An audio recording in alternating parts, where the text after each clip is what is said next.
छात्र मुझे सुन पा रहे हैं? Good evening to all. आशा है सभी छात्र मुझे सुन पा रहे हैं। भौतिक भूगोल के सेशन नंबर 9 में आप सभी का स्वागत है।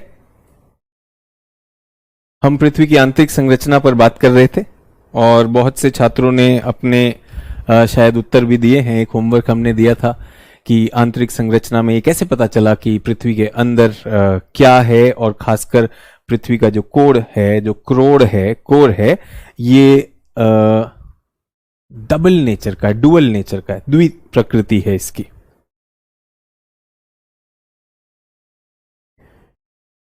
दो प्रकार के माध्यम हैं। चलिए, बहुत अच्छी बात है। उसी पर बहुत से लोगों ने बहुत उत्साहपूर्ण अपना होमवर्क किया। बहुत अच्छा लगा आप सबके जो भी मेरी टीम ने मुझे बताया कि जितने भी रिस्पॉन्स आ रहे थे, सही गलत तो अभी आपके पास रहेगा ही रहेगा, बट आपने प्रयास किया, बहुत अच्छी बात है। ठीक है, यहां तक है। माध्यम बदलने पर तरंग अपने पाठ से मुड़ जाती है, बिल्कुल ठीक है। चलिए, बहुत अच्छी बात है। उस पर और बात नहीं करेंगे क्योंकि मुझे वो आप लोगों के साथ अभी करना है। सचित्र हम उसको सॉल्व करेंगे तो वो सारी चीजें रहेंगी। दूसरी चीज ये थी, मैंने आपको पश्चिमी एशिया के बारे में कुछ प्रारंभ किया था पिछली क्लास में, और आप सब ये भी कह रहे थे कि इतिहास में भी शायद ऑटोमन एम्पायर के बारे में, आप जो तुर्की के बारे में कुछ पढ़ रहे हैं, तो शायद आपको उसमें भी आनंद आया होगा। सर, मेरी तरफ बहुत जोर से बारिश हो रहा है, बादल गरज रहा है, अभी दिल्ली भी गिर रही है। नहीं, दिल्ली तो नहीं गिर रही है यार, तुमने दिल्ली ही गिरा दी है ना।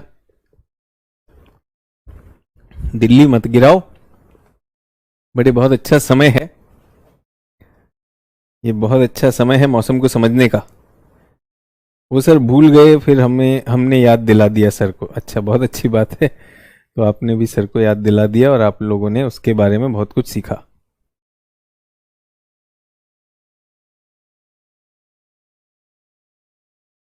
चलिए, तो आगे बढ़ते हैं। तो एक दो चीजें हैं जो मैं चाहता हूं कि सभी छात्र अपने आप जरूर करें। इसको तो हम फ्रॉम बिगिनिंग कर रहे हैं। तो पहली चीज, ये जो महीना है, अभी हमारे पास जून चल रहा है। जून, जुलाई और अगस्त, ये 3 महीनों में मानसून जो है भारत में आएगा और धीरे धीरे फैलता चला जाएगा। और अभी जैसे मानसून आया, मानसून 1 जून को जो है केरल के तट पर पहुंचना चाहिए, थोड़ा सा डिले हुआ था। उसके बाद जो चक्रवात बिपरजॉय था, उसके कारण मानसून थोड़ा धीरे धीरे हुआ है। अब ये मध्य प्रदेश में पहुंचने की बात है। मध्य प्रदेश और बिहार तक भी शायद इसमें 1-2 दिन में थोड़ी राहत आने लगे, थोड़ी मानसूनी बारिश बिहार में भी महसूस की जाएगी। फिर ये आगे बढ़ेगा और दिल्ली में ये 27-28 तारीख तक दिल्ली तक पहुंच जाएगा। इस तरह से इसका जो फैलाव होगा, ये बहुत अच्छा समय है कि आप लोग अपने जलवायु को देखें। तो मेरा आप सबसे अनुरोध है कि क्लास के प्रारंभ में जब भी आप चैट लिखते हैं तो अपने शहर या निवास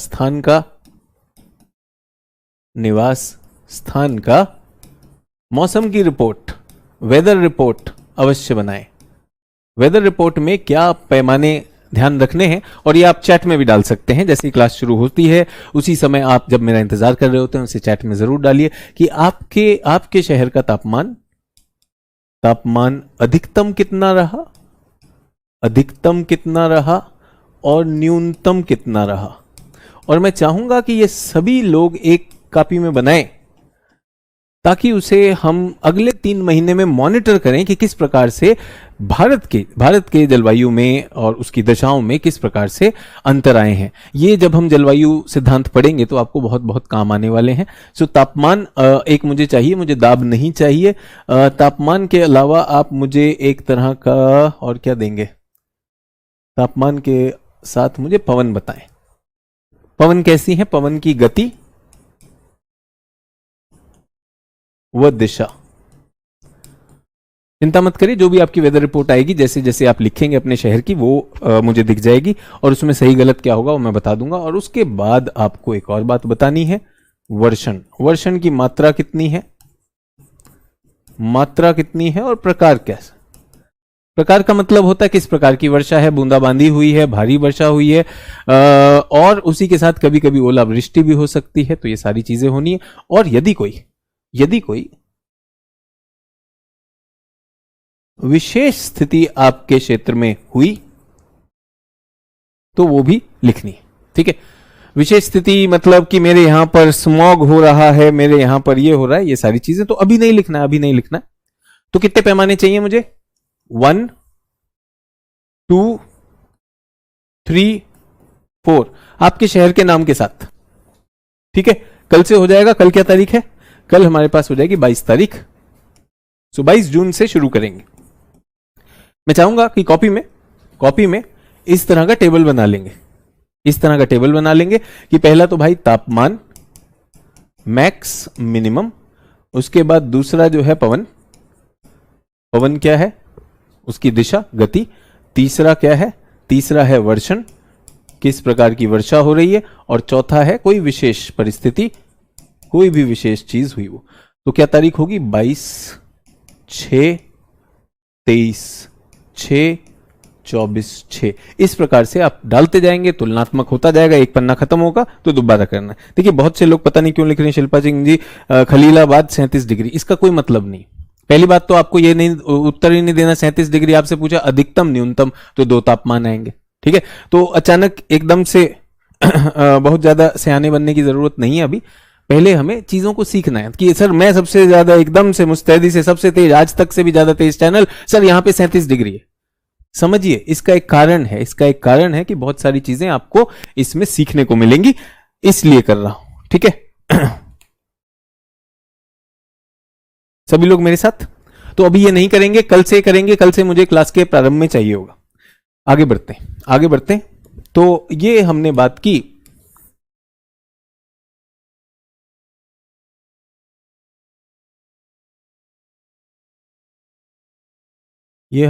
की है पश्चिमी एशिया की। ठीक है, ये टर्की है। टर्की का था ऑटोमन एम्पायर, ऑटोमन साम्राज्य, लेकिन प्रथम विश्व युद्ध के बाद ऑटोमन साम्राज्य को तोड़ दिया गया, और ये क्षेत्र, ये जो क्षेत्र था, यहां का कुछ क्षेत्र ये फ्रांस के पास था। और अब इस क्षेत्र से क्या बना है? इस क्षेत्र से 2 देश बने हैं। 2 देश बने, कोई नाम बताएगा मुझे? 1 और 2 क्या नाम बने हैं? कौन से 2 देश बने हैं? कितने लोगों को याद है? जल्दी से बताइए। और ये वाला जो क्षेत्र था, यहां पर थोड़ी सी ब्रिटिश पहल थी। तो यहां पर कौन थे? ब्रिटिश। ये क्या था? तुर्की का पुराना एम्पायर, ऑटोमन एम्पायर। और जब ऑटोमन एम्पायर ढह गया तो यहां पर आ गए फ्रांसीसियों को दे दिया गया, ये फ्रांस को दिया गया, ये ब्रिटेन के पास है। तो ब्रिटेन के पास क्या क्या आ गया? यूएई आ गया, फिर क्या आ गया? बहरीन आ गया, यहां क्या आ गया? कतर आ गया। इस तरह से ये यहां पर थे। इन्होंने कोशिश की कि ऑटोमन साम्राज्य बढ़ ना पाए। तो सर एक तो सीरिया, एक लेबनान है। बहुत अच्छी बात, बहुत ही अच्छी बात है। तो आप लोग सभी पहचान गए, सीरिया और लेबनान, दोनों का तट भूमध्य सागर पर है। अब हम देखते हैं सीरिया और लेबनान, हमारी कौन सी सीरीज चल रही है। हमारी कोशिश यह है कि यूपीएससी ने जिस तरह के प्रश्न पूछे हमसे प्रारंभिक परीक्षा में भी, कि कौन से ऐसे क्षेत्र हैं जो थोड़े विवादित हैं, फिर चाहे वो कोई द्वीप हो सकता है, कोई ऐसा क्षेत्र हो सकता है, भूमि के अंदर कोई क्षेत्र हो सकता है, कुछ जलीय क्षेत्र हो सकता है। तो हमने सोचा कि क्लास के प्रारंभ में क्यों नहीं ऐसे क्षेत्रों की बात की जाए। तो एक कल मैंने बात की थी ऑटोमन एम्पायर की। तो जब ये फ्रांस से जब यहां पर बन गया हमारा सीरिया बन गया, और यहां पर बन गया लेबनान, तो ये जो एक क्षेत्र है, ये था तो सीरिया का, लेकिन यहां तर्किश लोग ज्यादा थे, तो तुर्की ने इस पर कब्जा कर लिया। फिर से बता रहा हूं क्या हुआ। सीरिया और लेबनान 2 देश बने जब फ्रांस इसे छोड़ के चला गया, आजाद हो गया। तो उसके बाद द्वितीय विश्व युद्ध के बाद जब हम यहां पर आते हैं, या द्वितीय विश्व युद्ध से बल्कि पहले ही हो जाता है, जब हम बात कर रहे हैं कि फ्रांस इनमें से देश बना देता है, और सीरिया और लेबनान 2 देश बन गए हैं। लेकिन सीरिया के एक कोने में जो टर्की है, टर्की मूल के बहुत सारे लोग वहां निवास करते हैं। वो क्षेत्र सीरिया में आ रहा था, तो टर्की ने इस पर कब्जा कर लिया। तो कौन सा एरिया? जिस तरह से आपने सुना भारत में पीओके, पाकिस्तान ऑक्यूपाइड कश्मीर, कुछ क्षेत्र है जो हम देखते हैं ये भारतीय क्षेत्र है जो पाकिस्तान के कब्जे में चला गया, उसी तरह से सीरिया के लोग उसे देखते हैं कि ये टर्की के कब्जे में चला गया। तो कौन सा क्षेत्र है उसका नाम मैं बताना चाहता हूं सभी लोग। ये जो आपको दिखाई दे रहा है हल्का सा ये पीला सा, ये कुछ हिस्सा सीरिया में घुसा हुआ है। सीरिया की सीमा ये हुआ करती थी, सीधी सीमा थी, यहां पर सीरिया की सीधी सीमा थी। लेकिन ये कौन सा क्षेत्र है? इस क्षेत्र को कहा जाता है हतै स्टेट। हतै स्टेट ये टर्की ने 1939 में एनेक्स किया था। कहां से? सीरिया से लिया। याद रहेगा क्या नाम बताया हमने? हतै स्टेट। सभी लोग मेरे साथ? तो ये वो वाला स्टेट है हतै स्टेट जो उन्होंने एनेक्स किया। सभी लोग मेरे साथ? चलिए, तो आज इसकी बहुत ज्यादा औचित्य नहीं है। हमने कहा कि डेली हम एक एक मुद्दा लेकर आएंगे। एक और मुद्दा जो हमारे पास समाचारों में बना रहा वो कुछ ऐसा था।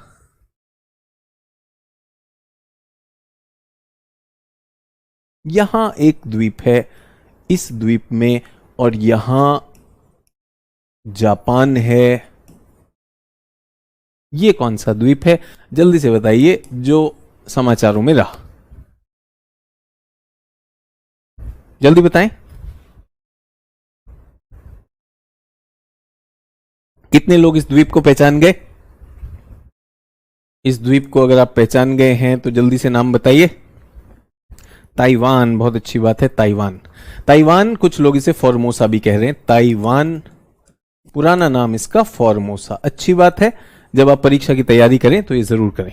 तो अब जब ताइवान की बात आती है तो चीन में जब कम्युनिस्ट कब्जा हुआ, चीन की जो पुरानी सरकार थी जब उस पर कम्युनिस्ट कब्जा हुआ, जिसको कहते हैं माओ आंदोलन जब हुआ, तो एक तरह का रेवोल्यूशन होता है। तो वो जो चीन की सरकार थी, जो यहां की सरकार थी, वो भागकर कहां आ गई? कॉमिंटान सरकार कहा जाता है, वो ताइवान में आ गई। ठीक है, और उन्होंने कहा कि हम हैं चीन का असली प्रतिनिधि, इसको कहा जाता है रिपब्लिक ऑफ चाइना। और इस मुख्य चाइना को, जब अब इस पे कम्युनिस्ट कब्जा है, इसको कहा जाता है पीपल्स रिपब्लिक ऑफ चाइना। तो एक है रिपब्लिक ऑफ चाइना। तो चाइना की जो ओरिजिनल सरकार थी जिसको उखाड़ के फेंक दिया गया उस कम्युनिस्ट आंदोलन में, जब उसे उखाड़ के फेंक दिया गया तो वो सरकार यहां आ गई ताइवान में, तो इसको कहा जाता है रिपब्लिक ऑफ चाइना। ये पूरे के पूरे चाइना को क्लेम करता है, ये पूरे के पूरे चाइना को क्लेम करता है। ये कहता है कि पूरा चाइना मेरा है। सोचिए, इसने भी कितना तगड़ा वाला नशा चढ़ाया हुआ है। ये कह रहा है कि पूरा चाइना मेरा है। छोटा सा ताइवान का ये क्लेम है। और चीन का क्या क्लेम है? चीन का क्लेम यह है कि ताइवान हमारा एक प्रांत है, रोग प्रांत है, जो ऐसे ही लड़ भिड़ कर हमसे अलग हो गया है। अभी बातचीत कर रहे हैं, जिस दिन मान गया बातचीत से ठीक है, नहीं तो उसके बाद हमारे पास और भी तरीके। समझ में आ गया? तो चीन कह रहा है, पीपल्स रिपब्लिक ऑफ चाइना, मुख्य चीन कह रहा है कि ताइवान हमारा हिस्सा है, अखंड चीन। ठीक है, लेकिन ये छोटू क्या कह रहा है? ये पूरा चीन मेरा है, कभी भी मैं वापस ले सकता हूं। सबकी अपनी अपनी सोच है। तो ये ठीक है। तो अभी हमें इसके बारे में क्या जानना है? तो पहली चीज, कुछ इंटरेस्टिंग चीजें जो हमें जाननी चाहिए जो परीक्षा की दृष्टि से, तो ये है फिलीपींस, ये है ताइवान, और ये हैं कुछ द्वीप जिनको ryukyu कहा जाता है, ryukyu द्वीप। और ये क्या है? ये जापान है, ये जापान है। तो पहली बात तो ये इतने सारे द्वीप क्यों हैं? जल्दी से बताइए, बहुत से छात्रों को इसका आंसर पता है। ये इतने सारे द्वीप क्यों हैं यहां पर? तो ताइवान, फॉर्मोसा, पहली चीज आपको बताई, ताइवान और Formosa, sir Chiang Kai Shek. ठीक है, इतिहास में बहुत सी चीजें पढ़ाई जाएंगी, लेकिन मेरा काम है बस उसका भूगोल दिखाना। हां बिल्कुल, ये तो अग्निवलय है, प्रशांत अग्निवलय,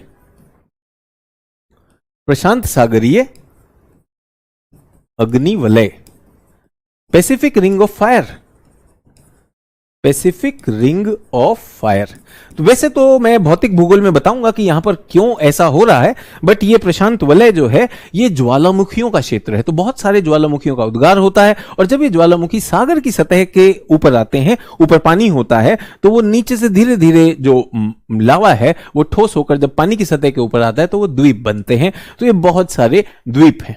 अब इन्हीं द्वीपों पर आज के प्रश्न हैं, इन्हीं द्वीपों पर आज की चर्चा है। मैं कुछ मानचित्र दिखाना चाहता हूं कि सभी लोग जल्दी से अपनी एटलस में जापान ताइवान का मैप खोल सकते हैं।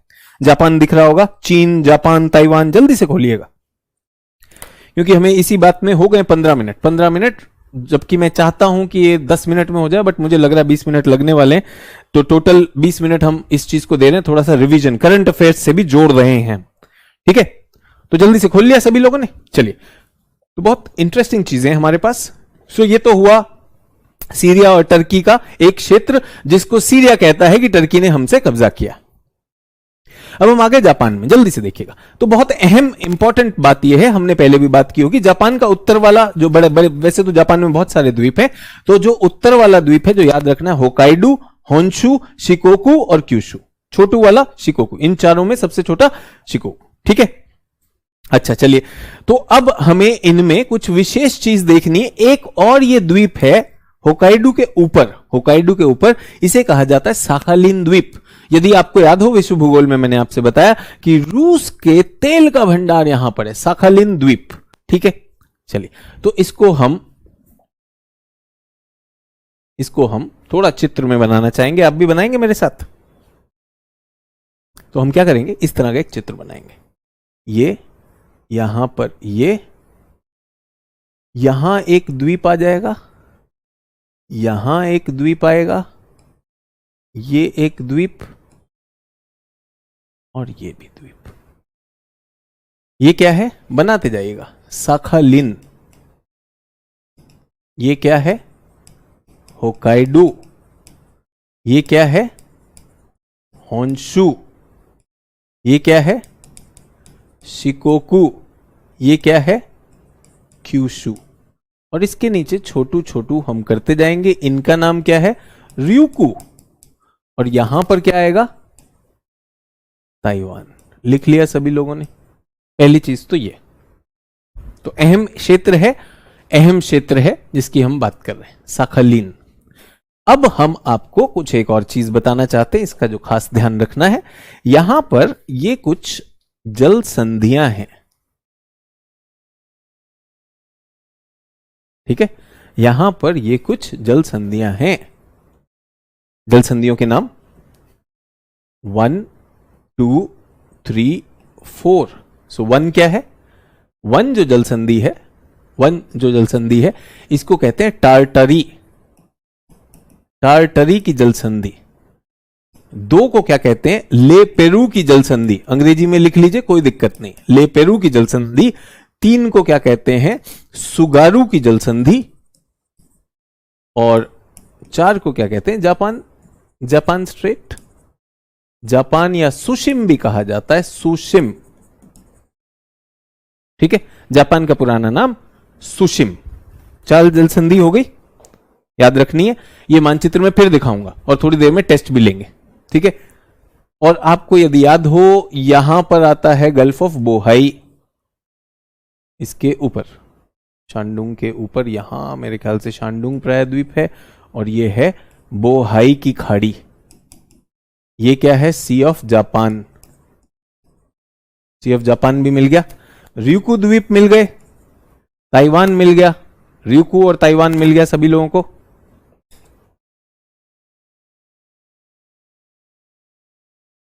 सभी लोगों को मिल गया, बस यहीं पे खत्म कर रहे हैं, यही आपको परिचित कराना था। तो साखालिन, मैं फिर से, अभी तो आपने बना लिया, साखालिन के बीच में कौन सी आई, टार्टरी। साखालिन और होकाइडो के बीच में लेपेरू। होकाइडो और होन्शु के बीच में सुगारू। ये क्या है, सी ऑफ जापान। और यहां पर क्या है बच्चों, यहां पर क्या है, बोहाई की खाड़ी। ठीक है, और इन दोनों के बीच में हमने जापान स्ट्रेट लिखा, सुशिम स्ट्रेट, और कोरिया स्ट्रेट भी साथ में ही है। तो जहां सुशिम स्ट्रेट लिखा था, जापान स्ट्रेट लिखा था, आप उसको कोरिया भी लिख सकते हैं, कोरिया स्ट्रेट। तो क्योंकि ये कोरिया और जापान को विभाजित करता है, तो इस तरफ का हिस्सा जापान स्ट्रेट, उस तरफ का हिस्सा कोरिया स्ट्रेट। ठीक है, मानचित्र का थोड़ा सा रिवाइज हो गया। जिन लोगों ने कभी ये नहीं देखे ryukyu, तो यहां पर जापान के ये ryukyu द्वीप आते हैं, और फिर आ जाता है ताइवान। सभी लोग मेरे साथ? तो ये हमारा एक चर्चा करने का इरादा था। अब ये कुछ चीजें हैं, ये अंतर्राष्ट्रीय संबंध, ये मुझे लगा कि थोड़ा समय होगा तो बात करेंगे, लेकिन अब नहीं कर रहे हैं, 20 मिनट हो गए। सर वर्ल्ड ज्योग्राफी क्लास बहुत अच्छे से समझ में आता है,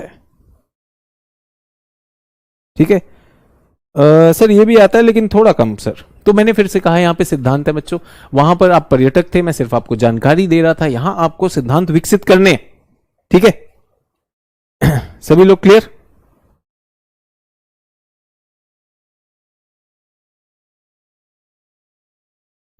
सर मैप में सपोसो है सर, ना कि साकालिन। बेटा देखो, नशा मत करो, ऐसे नशा मत किया करो। जब आपको दिखा दिया है इस द्वीप का नाम, इतना बड़ा द्वीप है, इसका नाम साखालिन है, ये तेल से भरा हुआ है। कितने लोगों को तेल वाला द्वीप साखालिन मिला है कि नहीं मिला? सर मैप में सपोसो मिल रहा है। सपोसो क्यों मिल रहा है?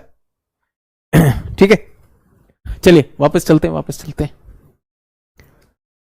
पृथ्वी की आंतरिक संरचना, ये मैंने केवल रिवीजन भर के लिए कराया, और क्लास के अंत में इससे समाचार से प्रश्न भी होगा। सबको मिल गया, बहुत अच्छी बात है। और जिन लोगों को अभी तक एटलस नहीं देखने आई है, तो फिर सबसे अनुरोध है कि एटलस देखना शुरू करें। देखिए बहुत से छात्र जब हमारी क्लासेस चल रही थी बहुत से छात्र जब हमारी विश्व भूगोल की क्लासेस चल रही थी, तो उनकी शत्रुता थी एटलस से, कि एटलस क्यों खोलें सर, हमें तो मिलता नहीं, हमें तो दिखता नहीं। अभी क्या चल रहा है, भौतिक भूगोल चल रहा है, तो सर एनसीईआरटी क्यों खोलनी है सर, पढ़ना जरूरी है सर, क्या आप ही की बात से नहीं हो जाएगा? तो ये जितने लोग मतलब एक सामान्य प्रक्रिया से लड़ते रहेंगे ना, तो रिजल्ट आता नहीं है भाई, ठीक है। अब तनुजा कुमारी जी कह रही है नहीं मिला, अब सामने स्क्रीन पे दिखा दिया, ठीक है सर, बिल्कुल नहीं मिल रहा सर, हमें मिल ही नहीं सकता। और कहीं पर भी आप देखेंगे, कोई भी एटलस आप देखेंगे, अगर मैं कोई भी एटलस खोलूंगा, और ये होता रहा है, आज भी हो रहा है, ये कोई भी एटलस खोलूंगा, या मैं कोई और क्यों खोलूं, मैं खानसर वाली एटलस खोल देता हूं, खानसर वाली एटलस, ठीक है। और खानसर वाली एटलस में जापान हो गया, कोरिया हो गया, और लेपरू जल संधि भी है, और लेपरू के ऊपर रूस का, ये सर ने बना रखा है इसी एटलस में। आपको नहीं मिला, मिलेगा भी नहीं, कोई दिक्कत नहीं। ऐसा थोड़ी कि सारे लोग पास ही हो जाएंगे जो तैयारी कर रहे हैं। जिनको नहीं मिलेगा, ताइवान के बाजू में ताइवान स्ट्रेट है ना। तो सर नहीं मिला, और पूरे गर्व के साथ कहते हैं सर अगर भारतीय है तो बोलो हमको नहीं मिला। इसमें क्या गर्व है भाई, इसमें क्या गर्व है बताइए तो। ये देखिए, ये एशिया का मानचित्र है, खानसर की एटलस में यहां जापान आएगा, जापान के ऊपर साखालिनी आएगा। लेकिन आपको यही करना होता है, हर क्लास में ये किया गया है। अब आप भौतिक क्लास में भी यही करते हैं, ये मजाक होता रहेगा। तो भारतीय होने पर मुझे गर्व है और मुझे एटलस में कुछ नहीं मिला, तो इसमें भारत को क्यों बदनाम कर रहे हो भाई, भारतीयता क्यों लाते हो? इसमें काहे का घमंड है यार, पूरी क्लास को मिल जाएगा, किसी भी सामान्य एटलस में मिल जाएगा, है ना। बिल्कुल किसी ने सही कहा सर, ये तो विसंगति है, इनकी आप चिंता ना करें। तो ये विसंगतियां बनी रहेंगी, और फिर मैंने कहा हर कोई तो एग्जाम पास नहीं करेगा, नेशनल हॉबी है ना। बड़े गर्व से सर मुझे नहीं मिलता है भाई, जो ढूंढेगा उसी को मिलेगा, ठीक है। तो कहां पर थे? ऐसा था कि एक रहस्य चल रहा है कि पृथ्वी के अंदर क्या है। तो रहस्य से एक परत उतरी कि पृथ्वी के अंदर कुछ भाग तरल है, कुछ भाग तरल है। क्यों? क्योंकि एस तरंग वहां नहीं पहुंची थी। सभी लोगों ने अपना मानचित्र रेखा चित्र कल का बना रखा है। तो यहां से एक तरंग निकली और वो कुछ ही भाग तक पहुंची, और हमने पाया कि वो जो है, ये हमने ऐसे 104 डिग्री, कुछ एटलस या कुछ किताबें कहेंगी 105 डिग्री, 104 105 चलेगा। 105 डिग्री के परे एस तरंग नहीं आ रही थी। तो हम इस निष्कर्ष पे पहुंचे कि पृथ्वी में निश्चित रूप से कुछ ना कुछ ऐसा है जो तरल है। तो ये तो तरल हो गया, पहला क्या हो गया? तरल हो गया। किसी ने कहा सर खानसर में स्ट्रेट नहीं दिया हुआ, तो जब एग्जाम में आएगा ना, जब एग्जाम में आएगा इस स्ट्रेट का नाम लिखें तो लिख दीजिएगा खानसर की एटलस में नहीं दिया हुआ था, इसलिए अब मैं नहीं लिखूंगा, भारत माता की जय। फिर भी पास नहीं करेंगे, विश्वास करो, इस नारे से पास नहीं करते। ये नारा लगाने वाले बहुत हैं, इस नारे को जीने वाले कम हैं। तो मजाक मत करो, आपको पहले भी कहा है 2 एटलस रख लो, बेकार में टीचर के नाम पे बिल ना फाड़ो। चलिए, तो तरल आ गया, तरल आ गया। अब सवाल ये आया कि भाई ये तरल कैसे हो गया, तरल क्या हो गया? तो उत्तर आया कि भाई तापमान ज्यादा है इसलिए तरल हो गया होगा। तो सब कुछ ठीक लग रहा था, यहां तक ठीक था। उसके बाद एस वेव जो है ना, एस वेव इसके परे नहीं गई, तो एस तो यहीं तक आती, एस एस एस यहीं तक आती है। अब कोई बात नहीं, एस नहीं आई तो क्या, पी तो आनी चाहिए थी बच्चों, पी तो आनी चाहिए थी, तो पी आ जाती। पी टी, ये जो लाल रेखा है, ये लाल रेखा पी की है, पी आनी चाहिए थी। पी तो आ सकती थी क्योंकि वो तो सॉलिड लिक्विड सब में चली जाती, लेकिन पी भी नहीं आ रही थी। कुछ क्षेत्रों में पी भी नहीं आई, कुछ क्षेत्रों में पी भी नहीं आई। तो आशा है सभी लोग, और आपने बहुत सही उत्तर दिए, आपने जो चैट में लिखे थे बहुत अच्छे उत्तर थे, दिखाई देता है कि आप लोगों ने काम किया होगा। ठीक है, अब मैं सिर्फ आपके सही उत्तरों को एक औपचारिक रूप से समझाने की कोशिश कर रहा हूं। तो ऐसा पाया कि 105 से 145 तक पी भी नहीं आ रही, ऐसा ही था ना। अब किसका काम है, ये भूगर्भ शास्त्री का काम है कि समझाओ क्यों नहीं आई। तो उन्होंने समझाया। कोई कह रहा परमाणु के सिद्धांत, नहीं, परमाणु के सिद्धांत से नहीं, बहुत सिंपल सरल सिद्धांत आपको बताए थे, बहुत सिंपल सरल सिद्धांत आपको बताए थे कि जब ये तरंग आगे बढ़ती हैं और यदि किसी और माध्यम में जाती हैं तो ये अपने पथ से मुड़ जाती हैं। तो ये अपने पथ से क्या हुई, यूं आई, और यहां पे माध्यम चेंज हुआ कि नहीं, माध्यम चेंज हुआ, ठोस से तरल हुआ, तो ये यूं मुड़ गई, ये ऐसे जा रही थी और ये ऐसे मुड़ गई, ऐसे आने लगी।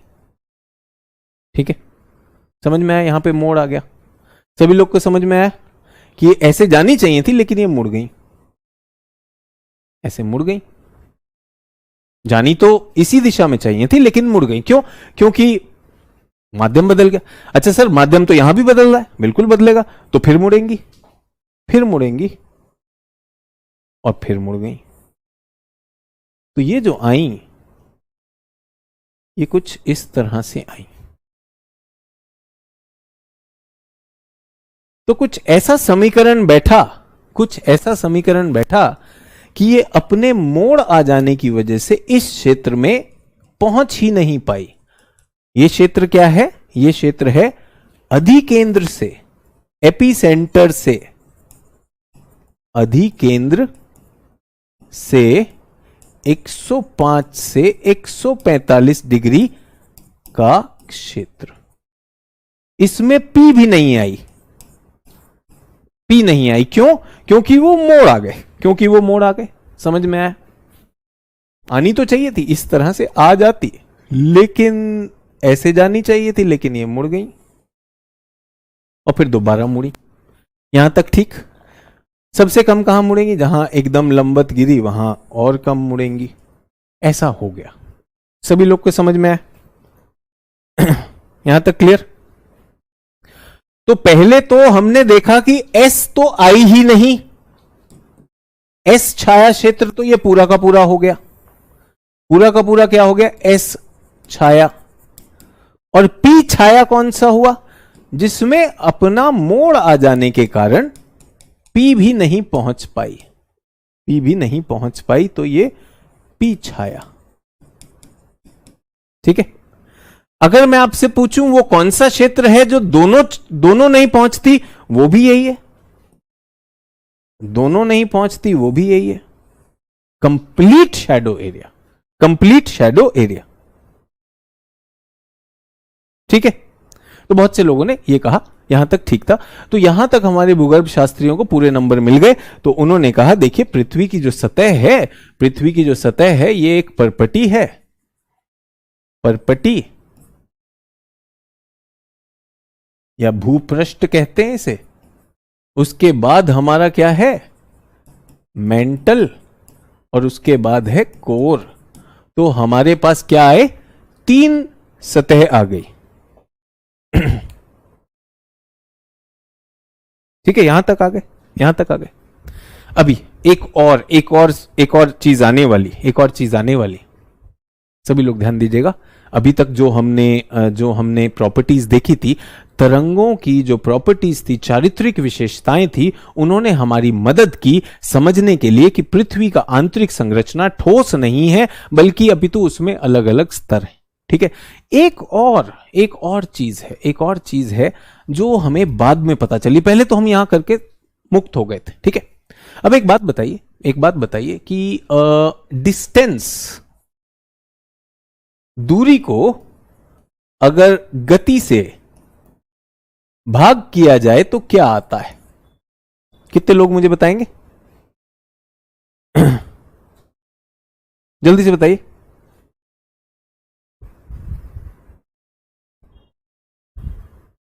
सर टाइम आता है, बहुत अच्छी बात, टाइम आता है।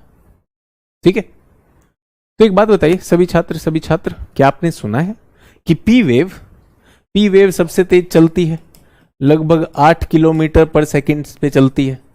एस वेव कितना चलती है? ये 5 से 6 किलोमीटर पर सेकंड चलती है। तो क्या हमें गति पता है? क्या हमें गति पता है सभी लोग?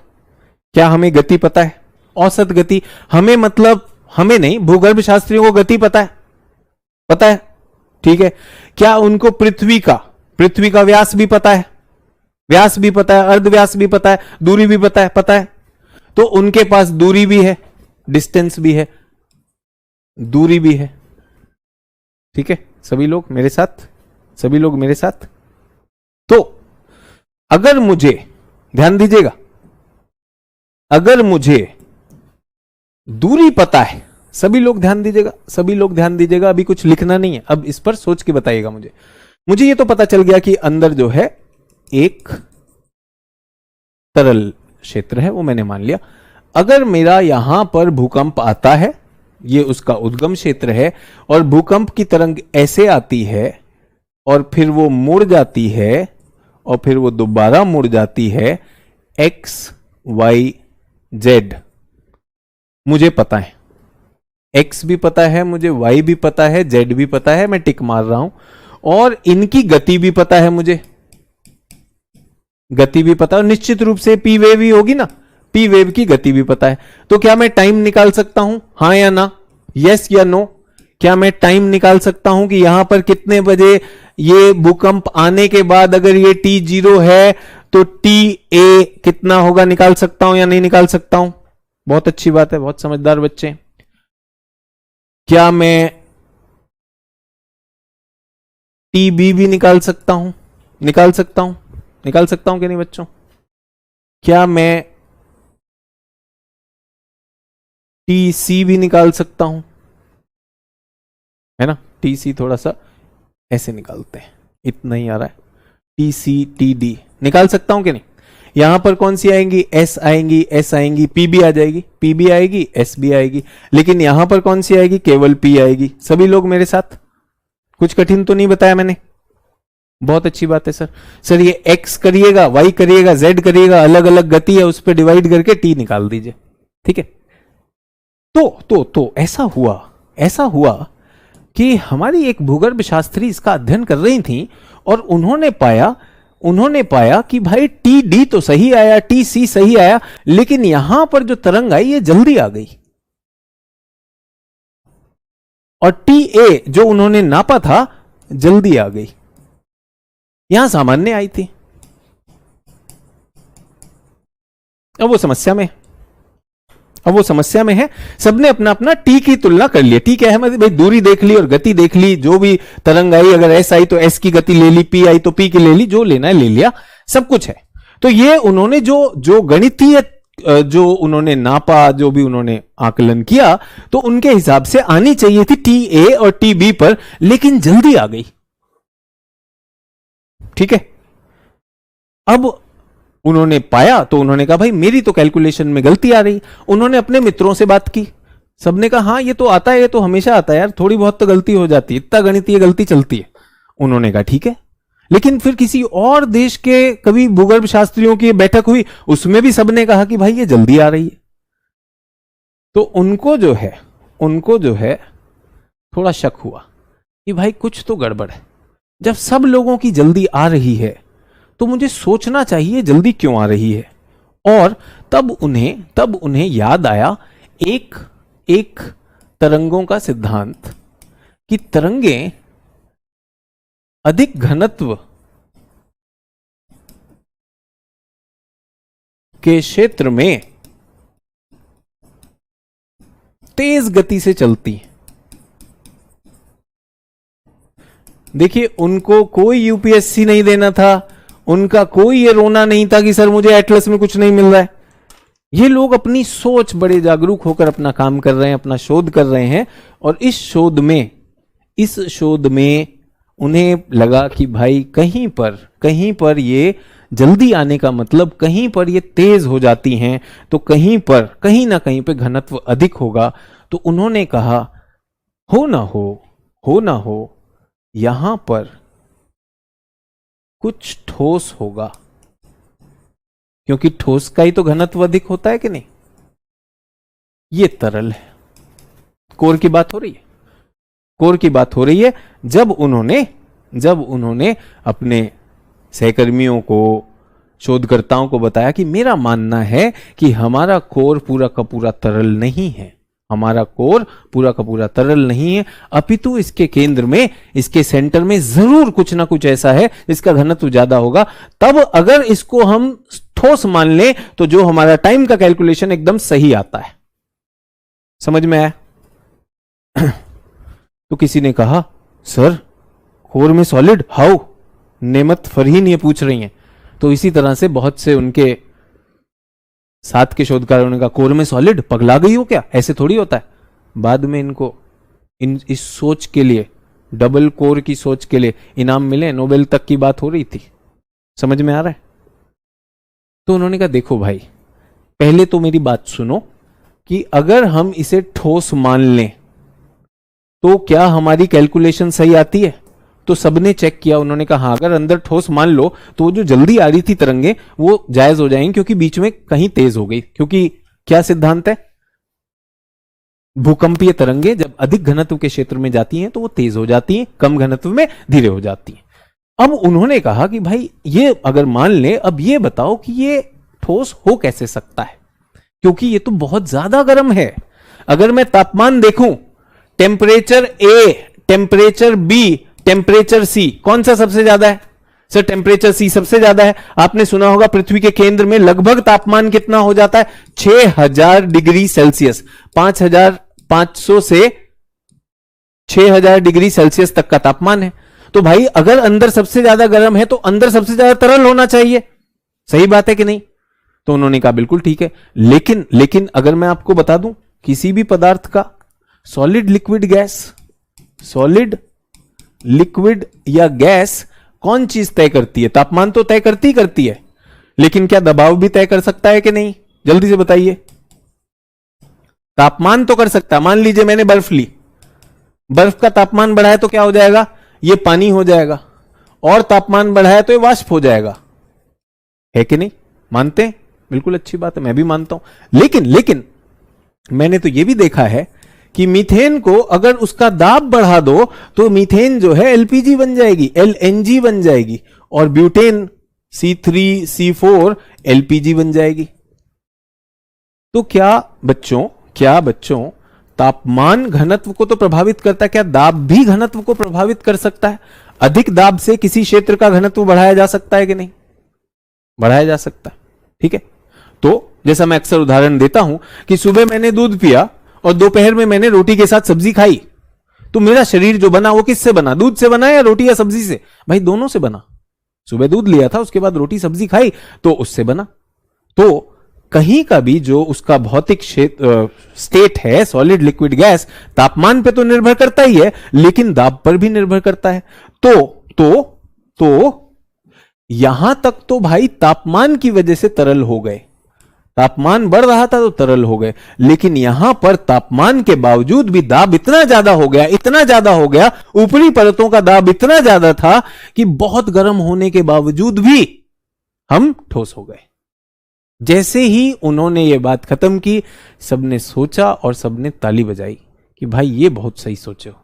इस पर और शोध हुई, और जैसा कि मैंने कहा, सबसे विश्वसनीय तरीका तो यह होगा कि भाई छिद्र करके घुस जाओ, लेकिन घुस नहीं सकते। लेकिन वैज्ञानिकों का अब मानना है कि पृथ्वी का जो कोर है ये डुअल कोर है, द्वितीयक प्रकृति का है। ये द्विप्रकृति का कोर है जिसमें थोड़ा सा ठोस है और थोड़ा सा तरल है।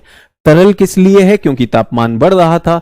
और ठोस किस लिए है? तापमान को ओवरकम करते हुए, तापमान की वजह से पिघले होने के बावजूद भी ये दाब की वजह से क्या हो गया है? ठोस हो गया। सभी लोग मेरे साथ? सर देन आउटर कोर से इनर कोर में ट्रैवल करते समय रिफ्रैक्शन होगा ना, then how P wave can make. अरे चचा, रिफ्रैक्शन ही तो होगा, रिफ्रैक्शन ही तो होगा, रिफ्रैक्शन में रुकेगी थोड़ी। ऐसे आए फिर मोड़ देंगे। लो तुम तो दुखी हो गए यार। ये कह रहा है सर यहां भी तो माध्यम बदला, जितनी बार कहोगे मोड़ेंगे। ऐसे आई तरंग, ऐसे आई पी वेव, यहां पर मुड़ी, फिर यहां पर मुड़ी, फिर यहां पर मुड़ी, फिर मुड़ी, और लो। सच्चा प्यार जहां जहां जाएगा वहां वहां मोड़ खाएगा। क्या दिक्कत है? इसको ये चिंता हो गई कि सर पी वेव तो वहां भी मुड़ेगी। मुड़ने देना भाई, कौन रोक रहा है यार? इतना दुखी हो रहा है। मुड़ेगी, बिल्कुल मुड़ेगी। सब पी वेव और एस वेव का छाया वाला कंसेप्ट समझ में नहीं आया बेटा, पिछली क्लास जरूर देख लें, आपको पिछली क्लास में बता दिया। सर दाब से डेंसिटी कैसे बढ़ सकता है? सर और तरल होने चाहिए ना सर। अरे दाब से डेंसिटी क्यों नहीं बढ़ेगा? दाब से डेंसिटी नहीं बढ़ता है क्या? ले लो, कोई भी चीज ले लो यार, उसको कोई भी चीज, कागज ले लीजिए, कागज, एक किताब ले लीजिए और उसे कई कई वर्षों तक उसको दबा के कई भारी वजन के नीचे रख दीजिए, वो घनी हो जाएगी। घनत्व बढ़ जाएगा कि नहीं? बढ़ जाएगा। रुई ले लीजिए, रुई को दबा के घना कर सकते हैं कि नहीं कर सकते? कर सकते हैं। वैसे तो उसका आयतन फैला हुआ है। अरे आपके घर में जो गैस है वो भी तो दबाव से, लिक्विफाइड एलपीजी, लिक्विड प्रेशराइज्ड ही तो है, वो प्रेशर से ही तो बनती है ना बेटा। कह रहा है कि यार दाब से घनत्व कैसे हो सकता है? आपका जो सिलेंडर होता है, सिलेंडर में बेटा तरल होता है, तरल का घनत्व ज्यादा होता है, लेकिन जब गैस में चूल्हे पे आती है वो गैस आती है। ये लो, तुमको ये नहीं पता था क्या? बताओ। चलो हमने बता दिया, ऐसी कोई बात नहीं, बिल्कुल कोई चिंता की बात नहीं है कि सर दाब से घनत्व कैसे बढ़ सकता है। बिल्कुल बढ़ सकता है। सर दाब बढ़ाने से ताप भी तो बढ़ता है। अरे जो मर्जी बढ़ ले यार, जो मर्जी बढ़ ले, जब दाब इतना ज्यादा हो गया, ताप की तो अब भूल जाओ ना। ताप के ऊपर दाब ज्यादा भारी हो गया है। समझ में आया? समझ में आया? बताइए। ये मान की तारी नहीं है।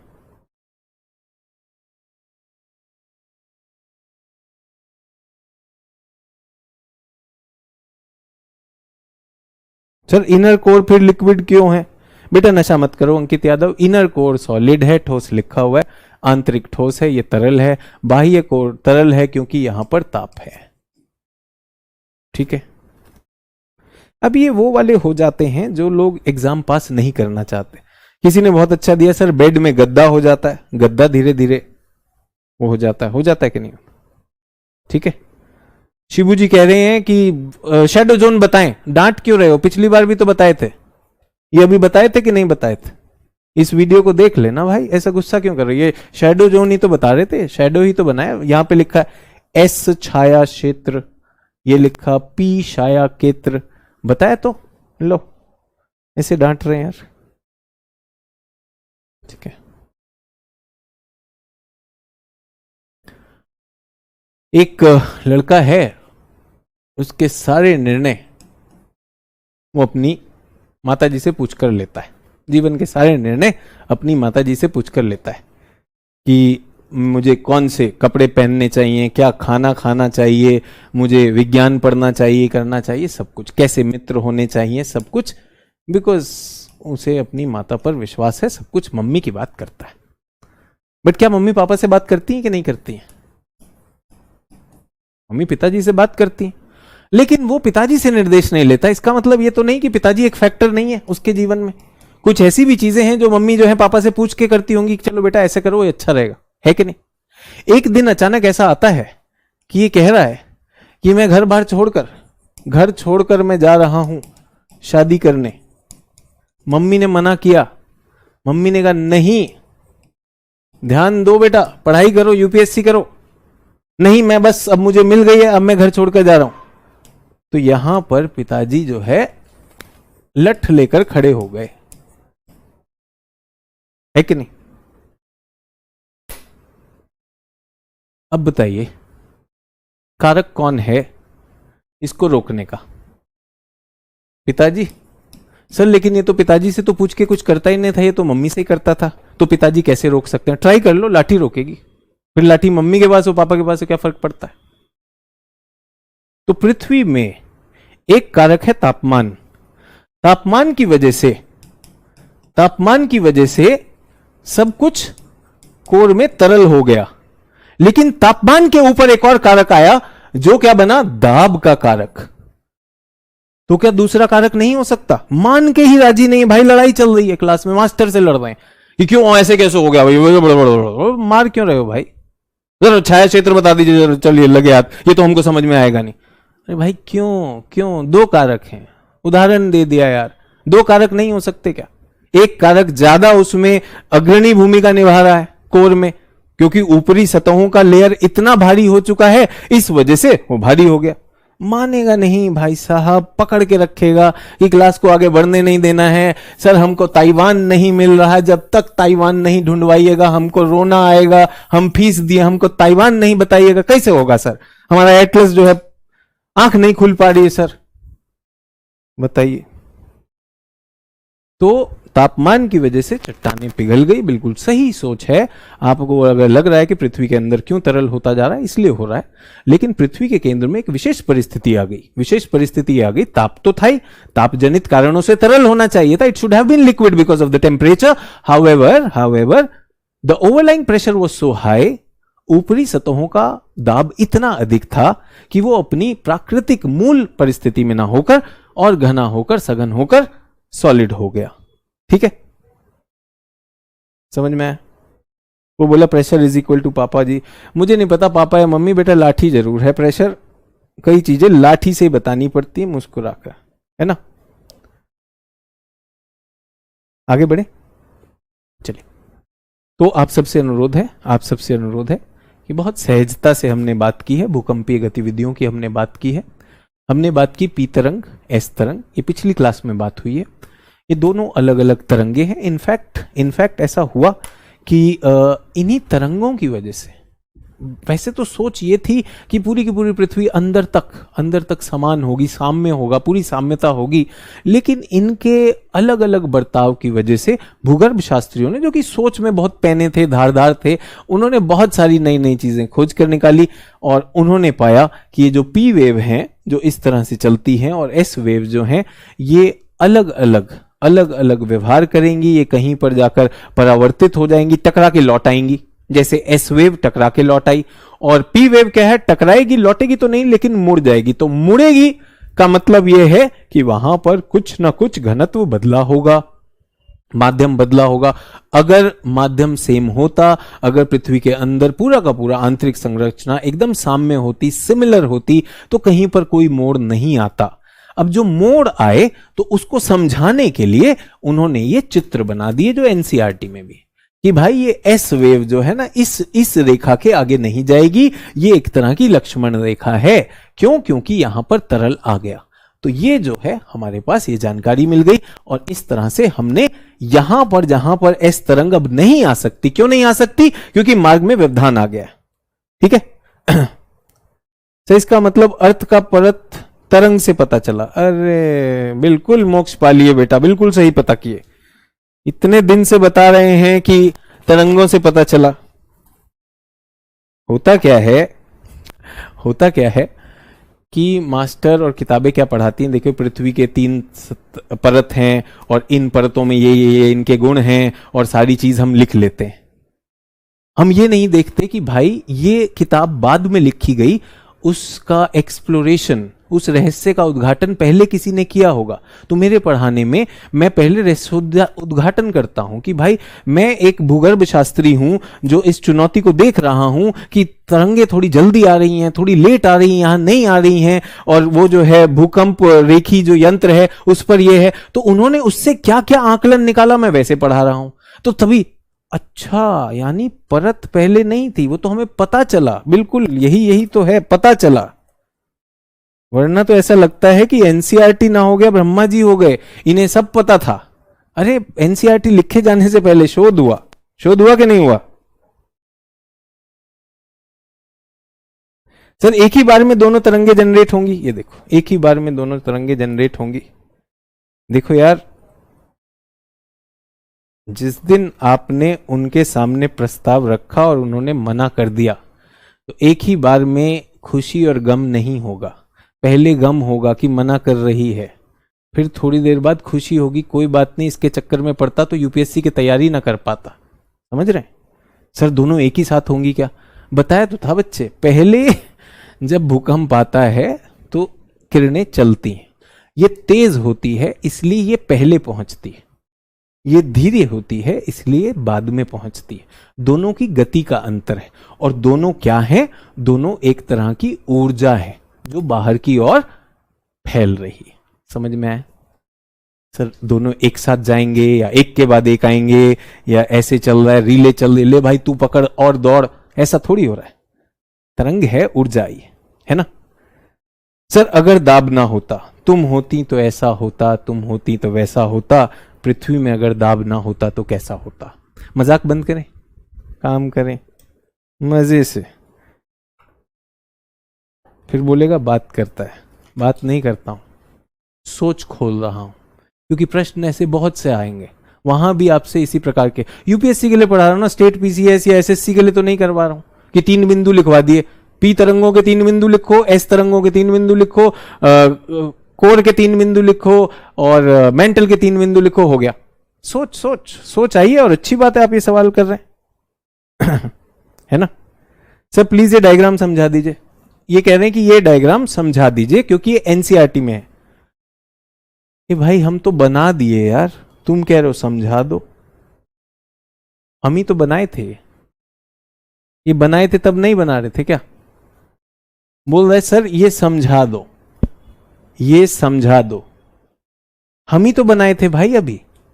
तब क्या चल रहा था कि भाई इस लक्ष्मण रेखा के आगे एस नहीं जाएगी, यहां आएगी तो ये यहां पर मुड़ेगी, फिर यहां मुड़ेगी, यहां आएगी। अभी तो बनाए थे भाई। क्लास को आगे बढ़ने दोगे कि नहीं बढ़ने दोगे?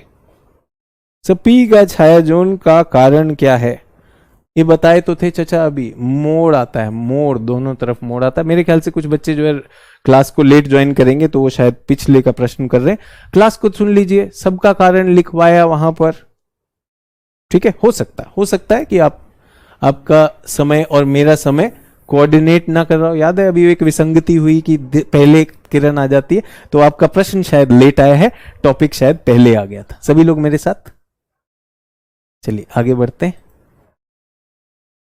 ये कुछ कंप्यूटर मुझे कह रहा है, यहां तक क्लियर है? चलिए, तो अब हम इस चर्चा को खत्म कर रहे हैं। हमारे भूगर्भ शास्त्रियों ने हमारी बहुत मदद कर दी है कि इन तरंगों से एक तरह के अप्रत्यक्ष रूप से हमें बता दिया कि अंदर समानता नहीं है, काफी विषम है पृथ्वी का आंतरिक संरचना। विषमता में भी सहजता लेकर आए वो कि उन्होंने कहा कुछ परतें हैं, इन परतों पे हम पहले भी चर्चा कर चुके हैं। तो अब हम परतों पर चलते हैं, जो परत उन्होंने हमें बताई। तो परत उन्होंने बताई कि ये जो ऊपर की परत है ये कहलाती है परपटी। तो ये चित्र हमने बनाया था, एक बार चित्र बना दे, एक बार चित्र बना दे।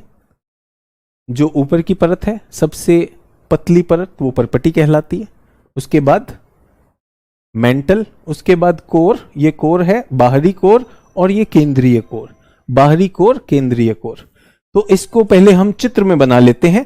3 स्तर आए हमारे पास, भूपरपटी, मेंटल और कोर। 3 बना ले। सर शैडो से आंतरिक संरचना कैसे पता चलती है? अरे बेटा शैडो से आंतरिक संरचना कैसे पता चलती? एक तो ना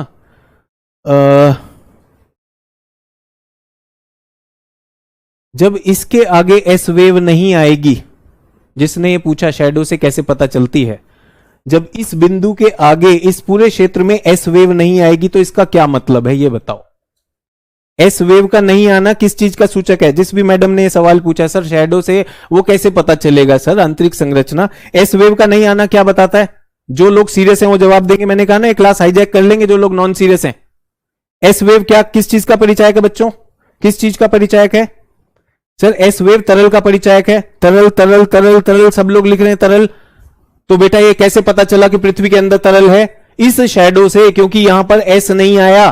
क्योंकि आप जो है रट के बैठे एस शैडो, आप ये नहीं जानते कि एस शैडो होता क्या है। एस शैडो का मतलब जहां एस ना जाए, एस ना जाए का मतलब वहां तरल होगा, तो तरल ये है। सर शैडो से अंदर का कैसे पता चला? अरे शैडो ने कहा कि भाई अब यहां पर एस नहीं आएगी। क्यों नहीं आएगी? यानी कोई व्यवधान होगा। यहां पी नहीं आएगी। क्यों नहीं आएगी? क्योंकि किसी कारण से पी को यहां पर आने की जगह मुड़ने पे मजबूर कर दिया गया होगा। अच्छा मूर्ति कब है? मूर्ति तब है जब कोई घनत्व बदल रहा होता है, जब कोई माध्यम बदल रहा होता। अच्छा तो यही तो है समझदार छात्र में जो अपनी बुद्धि और थोड़े से निष्कर्ष पे पहुंचता है और वो जो रटा रटाया जाकर लिखाता है। अगर आप ये नहीं समझ पाए तो बड़ा चुनौती की बात है भाई। जब मास्टर जी कह रहे हैं कि यहां से आगे आई ही नहीं, क्योंकि आप तो रट के बैठे, आपने तो सोचा ही नहीं, आपने तो पढ़ भी लिया, आप तो बहुत सारी क्लासेस कर चुके हैं, न जाने कितने शिक्षक पढ़ चुके होंगे, एस भी रट के बैठे, शायद कुछ परीक्षा भी दे दी होगी, बट कभी सोच नहीं आई कि एस का मतलब तो यह है कि भूकंप रेखी यंत्र पर कुछ भी सूचना नहीं आई होगी। ठीक है, चलिए बहुत से अच्छे सोच में बहुत से अच्छे उत्तर आए हैं मेरे पास, जिन्हें पता है कि लिक्विड, तो एस का ना आना दिखाता है लिक्विड, पी का ना आना मतलब कहीं पर कुछ माध्यम चेंज हो रहा होगा, इतनी सी बात है। और फिर मैंने कहा कि सभी लोग तो पास नहीं करेंगे, कुछ तो केवल रटेंगे। सिद्धांत देना एक चुनौतीपूर्ण काम है। किसी ने कहा ना सर विश्व भूगोल तो आसान था, ये तो कठिन लग रहा है। लेकिन भूकंप तो आया होगा ना, शिवानी जी बोल रही हैं, बताइए। भूकंपीय तरंगों की बात हो रही है, तरंगों का अध्ययन हो रहा है, बोली भूकंप तो आया होगा कि नहीं। यार कुछ क्लास को आगे बढ़ाते हैं, इसमें फंसे तो बहुत बुरे फंस जाएंगे। कह रही भूकंप तरंगे, लेकिन सर भूकंप तो आया होगा। ना ना ना, क्लास पढ़ाने के लिए बना था, वो तो सैंपल के लिए आया था। सभी लोग ये बना लेंगे, जो भी सीरियस छात्र हैं ये बना लेंगे जल्दी से।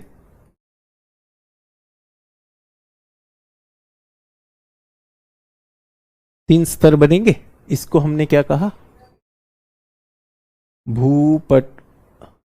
परपटी, भूपरपटी। ठीक है, भूपृष्ठ भी कह सकते हैं, भूपरपटी, भूपृष्ठ। फिर हमने यहां पर देखा कि यहां तक ये सारा का सारा ठोस होता है। ये क्या है? ये भी ठोस है, भौतिक रूप से ठोस चट्टानें। ये पूरा का पूरा क्षेत्र क्या है? ठोस चट्टान, भौतिक रूप से, भौतिक स्थिति ये। यहां तक क्लियर है सभी लोग? ये है 2885 किलोमीटर, अक्सर इसे 2900 किलोमीटर भी कहा जा सकता है, इतना आप याद कर सकते हैं। इस को कहा जाता है भू या मेंटल। ये दूसरा स्तर। ये क्या है? ये भी ठोस है, ये भी ठोस है। और ये क्या है? भूक्रोड़ या कोर। ये तरल है, यहां पर इतना हिस्सा तरल और इतना हिस्सा ठोस, तरल और ठोस।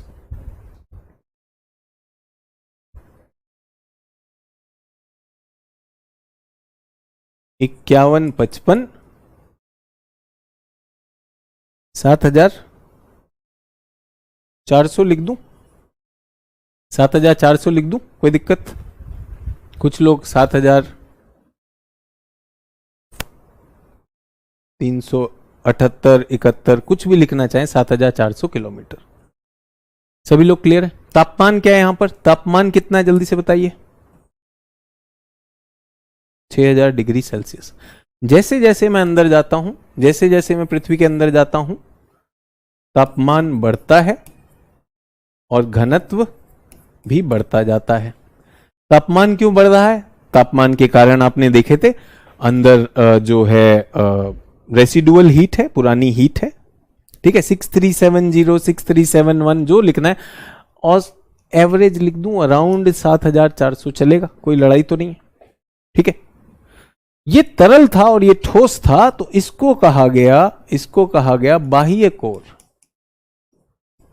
और इसको कहा गया आंतरिक कोर, इनर कोर और आउटर कोर। सिंपल सवाल ये है, सवाल ये आता है कि बाह्य कोर तरल क्यों है? क्योंकि तापमान बढ़ रहा है भाई, तापमान बढ़ रहा है, इसलिए चट्टानें पिघल गई। और अंदर गए तो क्या है, अंदर की जो तापमान है, तापमान बढ़ा, चट्टानें तो पिघली हुई थी, लेकिन दाब इतना हो गया कि वो हिस्सा ठोस हो गया, ठीक है। मैंने 7,000 लिख दिया, अच्छा सॉरी 7,000, ये गलती से मैंने लिख दिया 6,000, ठीक है, ठीक है, ठीक है, ठीक। धन्यवाद बताने के लिए।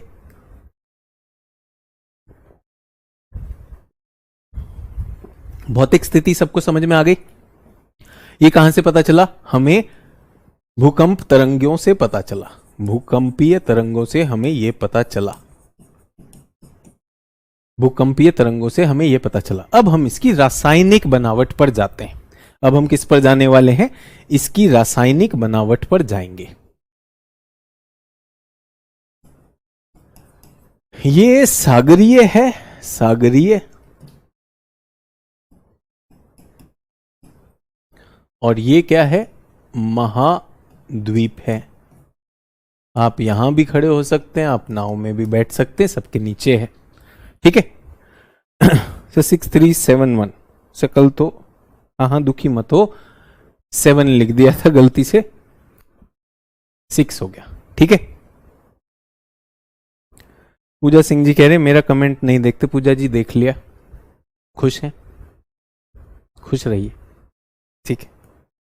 बोली देखते नहीं, देख लिया, सब कुछ स्वीकार कर लिया, और कुछ कहिए तो वो करें। हाँ ठीक है, कुछ लोग अचानक हैरान हैं कि सर 7,000 6,000, कोई बात नहीं, ठीक है, मैंने 7 लिख दिया था, ध्यान नहीं रहा। तो अब हम इसकी बात कर रहे हैं, इसी की बात करें। अब हम रासायनिक मेकअप पर जाते हैं, तो भूपरपटी पे चले। रासायनिक,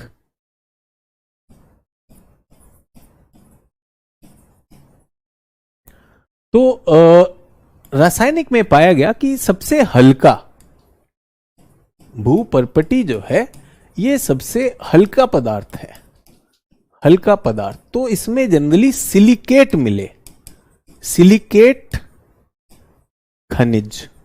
सर सिलिकेट खनिज क्या होते हैं? सिलिकेट खनिज वाली चट्टानें।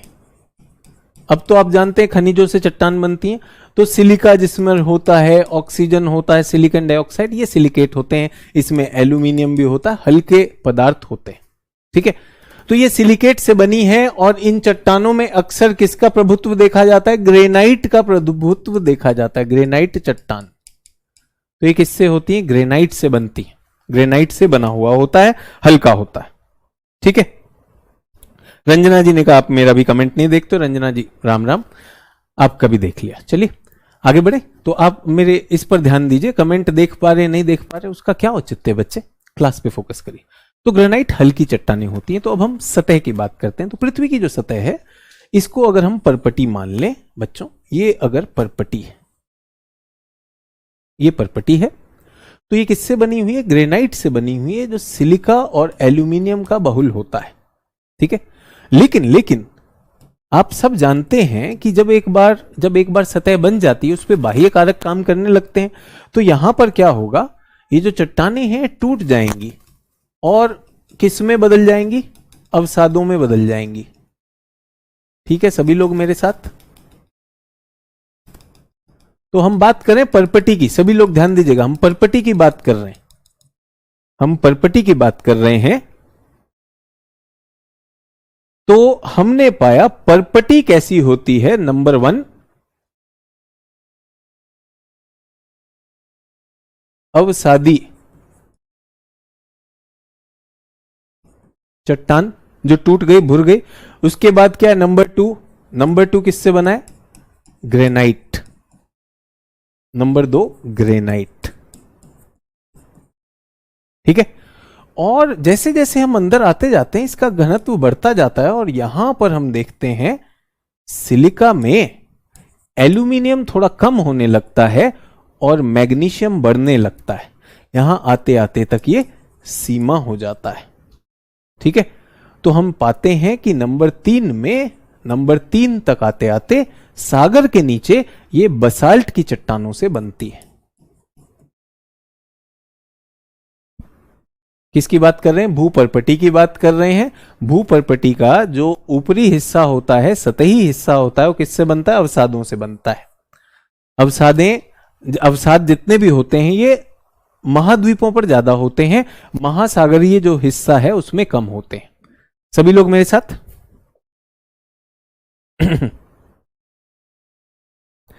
सर आप जो दे रहे हैं वो प्रीलिम्स और मेंस दोनों के लिए है क्या?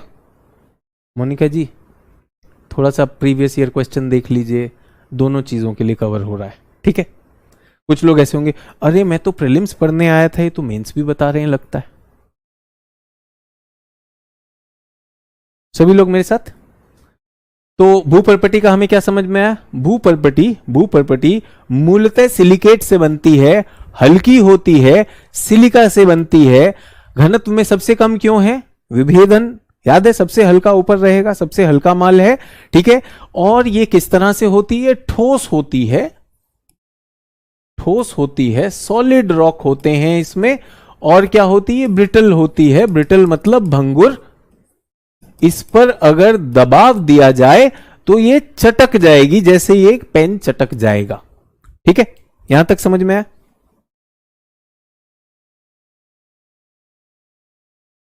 सभी लोग मेरे साथ?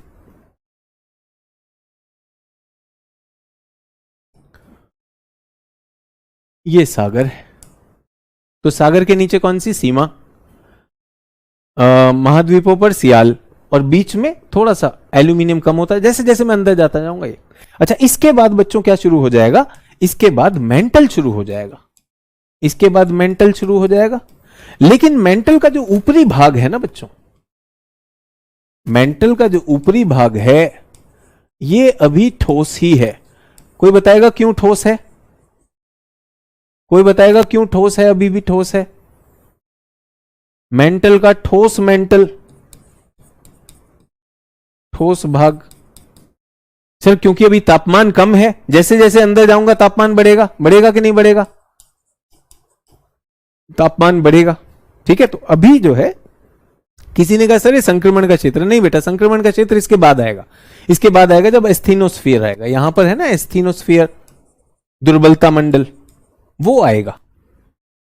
तो मेंटल का एक हिस्सा है जो भौतिक रूप से तो अभी भी ठोस है, लेकिन रासायनिक रूप से वो और संघनित हो गया है। क्योंकि मेंटल किन चट्टानों से बनता है, मेंटल ना ग्रेनाइट से बनता है ना बसाल्ट से बनता है। इसकी चट्टान का नाम मैं लिखवा रहा हूं, परीक्षा में कई बार आता है, पेरिडोटाइट। पेरिडोटाइट सर ये याद रखना है बेटा, प्रीलिम्स के लिए अक्सर पूछ लिया जाता है कि महाद्वीपीय, महासागरीय और मेंटल की चट्टानों में क्या अंतर है। तो 3 नाम आते हैं, उससे हो जाएगा। सभी लोग मेरे साथ? बिल्कुल ठीक है, यहां तक क्लियर? वापस आ जाते हैं बच्चों। अब दिखाई दे रहा है ये क्या है, ये हमारा ठोस चट्टानी क्षेत्र है। इसमें क्या है हमारे पास, पर्पटी भी है और थोड़ा सा मेंटल भी है, पर्पटी भी है, मेंटल भी है। इस ठोस चट्टानी क्षेत्र को क्या कहते हैं, बहुत से छात्रों को याद भी होगा, मैंने पहले भी बोला है, लिथोस्फीयर अर्थात स्थल मंडल। याद है सभी लोगों को? ठीक है। अच्छा चलिए ध्यान दीजिएगा, सभी लोग ध्यान दीजिएगा। अब मैं अंदर आ रहा हूं, पृथ्वी के अंदर आ रहा हूं और तापमान बढ़ने लगा, और मेंटल की चट्टानें अधिक तापमान होने के कारण थोड़ी सी सॉफ्ट होने लगी, सॉफ्ट मुलायम होने लगी। इसको क्या कहते हैं? इसको कहते हैं एस्थेनोस्फीयर। एस्थेनोस्फीयर, दुर्बलता मंडल। ठीक है, एस्थेनोस्फीयर, दुर्बलता मंडल। ये क्या है? ये तो ठोस है बच्चों। ये कैसा है? एस्थेनोस्फीयर क्या है? जल्दी से बताइए, एस्थेनोस्फीयर कैसा है? एस्थेनोस्फीयर का क्या वो है? प्रियंका जी जल्दी से बताइए, एस्थेनोस्फीयर क्या है? एक बात बताइए, मुझे याद है मैं स्कूल में होता था, क्लास में पढ़ते पढ़ते कई बार होता था कि क्लास अगर लंबी हो जाए तो हम मास्टर जी को कहते थे छोड़ दीजिए, क्योंकि हम मास्टर जी की इज्जत करते हैं, उनके सामने से तो निकल नहीं सकते। तो यहां पे ऑनलाइन में भी वो वाला खेल खेल दो, सर छोड़ दीजिए, 1 घंटा हुआ है सर छोड़ दीजिए। सिनेमा है, जब मर्जी ऑफ कर दो, कोई दिक्कत नहीं है। जो पढ़ रहा है उसको तो ख्याल नहीं आ रहा होगा, एकदम सिनेमा, सर छोड़ दो। पकड़े हुए हैं क्या? अरे प्रत्यक्ष अप्रत्यक्ष है ना, ऐसा ना करो। तो बच्चों एस्थेनोस्फीयर अगर लिक्विड होता, पहली बात तो ये पता कैसे चला कि यहां पर एस्थेनोस्फीयर है? एस्थेनोस्फीयर है पता चला भूकंप की तरंगों से। भूकंप की तरंगे यहां पर आकर धीरे हो गई। धीरे हो गई का मतलब, धीरे कब होती है जल्दी बताइए? धीरे कब होती है? अधिक घनत्व या कम घनत्व में? सर कम घनत्व में होती है, लेकिन ये तो अंदर की तरफ जा रहा है, तो कैसे धीरे हो सकती है? इसका मतलब यहां पर हो सकता है सॉलिड की जगह थोड़ा सा सॉलिड जो है मुलायम हो गया होगा। मोमबत्ती लीजिए, मोमबत्ती को हल्का सा गर्म कीजिए कि वो मोम जो है मुड़ने लायक हो जाए। पिघलाइए मत, पिघाल दिया तो पूरा मोम बह जाएगा। बट अगरबत्ती को अगर मोमबत्ती को अगर गर्म किया तो वो दब सकता है कि नहीं, मोम की तरह से। तो हल्का सा उस तरह से, इसको LVZ भी कहते हैं। कुछ बच्चों ने ये पढ़ा होगा LVZ। LVZ का मतलब लो वेलोसिटी जोन। किस चीज की वेलोसिटी लो हुई जल्दी से बताओ? इसका नाम LVZ क्यों कहा गया? जल्दी से बताइए, LVZ क्यों कहा गया? लो वेलोसिटी जोन। किसकी वेलोसिटी कम हुई होगी?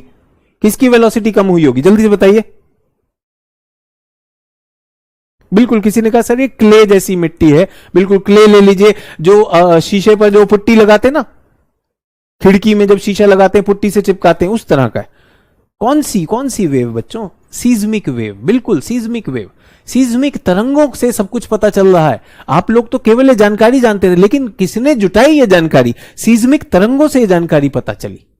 उसके बाद आता है हमारा मेंटल, इसको मध्यमंडल भी वह कहते हैं, मध्यमंडल, मीसोस्फीयर भी कहते हैं। तो बच्चों एक बात बताइए कि मेंटल में तो बहुत लंबी कहानी हो गई, मेंटल में तो बहुत सारी चीजें आ गई। मेंटल में बाह्य मेंटल जो है ये क्या है? ये तो ठोस है। उसके बाद क्या? दुर्बलता मंडल भी है। उसके बाद क्या है? मध्यमंडल भी है, मध्यमंडल भी है। बल्कि यहां पर ऐसा कहा जाता है कि 700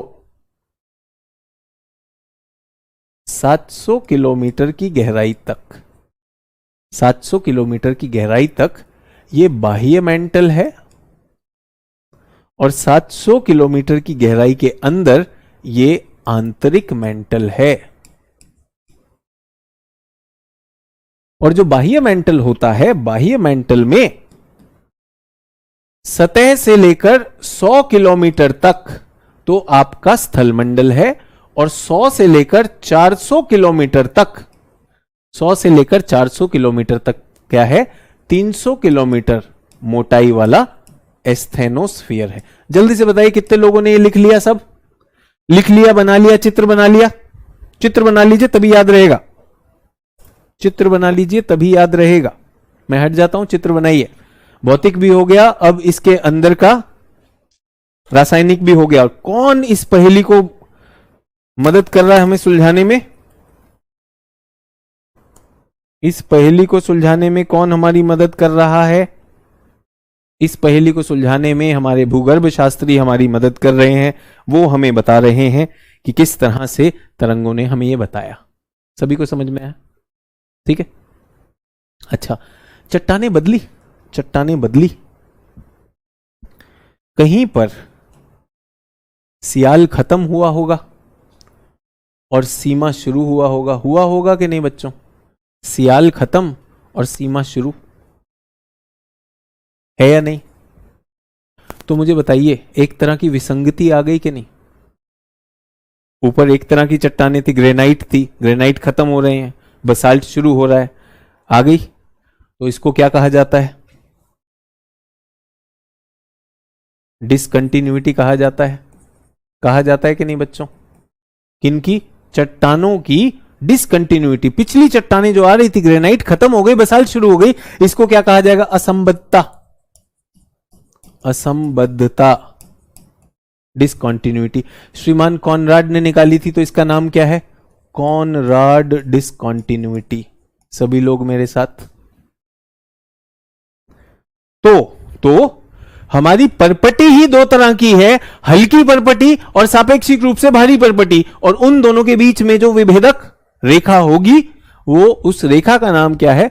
कॉनराड विसंगति नहीं, असंबद्धता, डिसकंटिन्यूटी।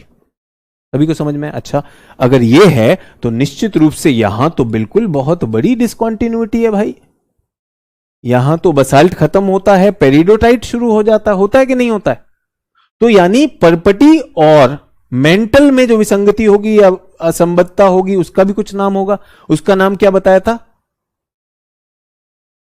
श्रीमान? मोहो के नाम से, मोहो डिसकंटिन्यूटी। यहां तक क्लियर? वापस आ जाएं इस चित्र पर। तो मोहो कहां पर है बच्चों? ये है मोहो, ये मोहो हो गई। एम लिख दूं, मोहो। सर कॉनराड कहां है? बच्चों कॉनराड इसी के अंदर है। कॉनराड ये हो गई। तो क्रम में पहले कॉनराड आया, फिर मोहो आया। अच्छा, यहां पर भी पाया गया कि 700 किलोमीटर पर, 700 किलोमीटर के बाद जो है तरंगों का व्यवहार बदल जाता है। तो इसका नाम क्या है? रेपेटिटी, REPETITI। यहां पर भी बदलेगा। मेंटल से कोर में आ गए तो यहां पर भी बदलेगा कि नहीं बदलेगा? जल्दी बताओ। बदलेगा सर। एक असंबद्धता आएगी, इसका नाम क्या है? गुटनबर्ग। ठीक है। और एक तरल से ठोस में बदल रहा है, यहां पर भी एक डिसकंटिन्यूटी आएगी, इसका नाम क्या है? लेमन। ये कौन है? ये लोग लेहमन, गुटनबर्ग, ये व्यक्ति हैं। कौन है? भूगर्भ शास्त्री थे। इनका काम था, ये यही काम कर रहे थे। सभी लोग इस क्रम को अगर मैं आपसे पूछूं तो क्या क्रम आप याद कर सकते हैं अभी? कॉनराड, मोहो, रेपेटिटी, उसके बाद गुटनबर्ग और उसके बाद लेमन। याद रहेगा? जल्दी से एक बार कोई पिक्चर अपने दिमाग में डाल लीजिए। मनोज कुमार कह रहे हैं ज्योग्राफी का फादर किसे कहा जाता है? मनोज कुमार यहां पे ध्यान दे दीजिए। पता चला भूगोल के पिताजी माताजी परिवार ढूंढने लगे, है ना, गुमशुदा की तलाश। क्लियर? चलिए इसको चित्रों में देख लें। दुर्बलता मंडल, कॉनराड, मोहो, रेपेटिटी, गुटनबर्ग, लेमन। क्यों आपसे बनवाया? यहां पे तो चित्र था। पहली बात, जब बनाते हैं तो याद रहता है। दूसरी बात यह है, कुछ का ये रोना होता है कि सर हिंदी में यूं नहीं है, अंग्रेजी में क्यों लिखा है, तो इसलिए हिंदी में करवा दिया। अब देखना यह है कि इनमें इनका सापेक्षिक रूप से जो हमारा ये चित्र है, अगर आप ये चित्र देख पा रहे हैं तो इस चित्र में आप देख रहे होंगे ये सबसे पतला होता है, पहला पतला, उसके बाद फिर ये मोटे हो जाते हैं। तो आयतन की दृष्टि से भूपर्पटी कुछ भी नहीं है, 0.5, 0.2 द्रव्यमान। मूलतः पृथ्वी के अंदर आंतरिक संरचना में सबसे बड़ा भाग किसका है? मेंटल का है। आयतन लगभग 80% से अधिक, और यहां पर द्रव्यमान 67.8। सर ये याद रखना है? नहीं, याद नहीं रखना है, लेकिन ये समझना है कि सबसे ज्यादा क्षेत्र किसके पास है? ये मेंटल के पास सबसे ज्यादा मिलता है आयतन। ठीक है, उसके बाद हम कोर में आ गए, तो कोर की बात हमने यहां पर कर ली। सभी लोग मेरे साथ? चलिए कुछ रुचिकर बातें इन स्तरों के बारे में करते हैं और थोड़ा सा सीखेंगे।